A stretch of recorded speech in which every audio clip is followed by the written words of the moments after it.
most common risk factors is the increasing amount of starch in the diet is highly correlated to an increasing risk of colic.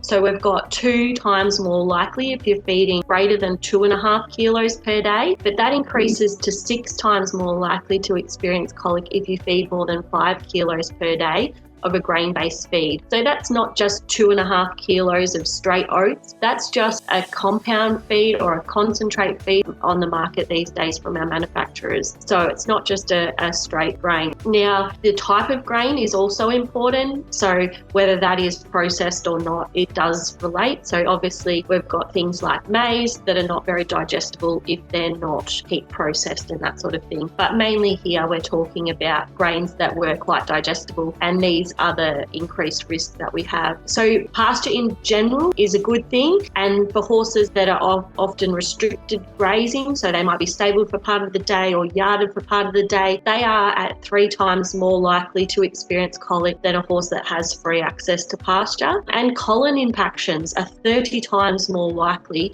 for horses that are stabled compared to those that have some access to pasture. The other thing that's really important is the quality of the forage. So there was a couple of studies done, and there was horses 2.5 times more likely to experience colic if they had access to a round bale, and it's not the shape of the bale that caused the colic, it was the quality and the palatability of that forage. And also diet changes, so they're probably the most likely scenario where we get a 10 times increase with diet change within the last 2 weeks.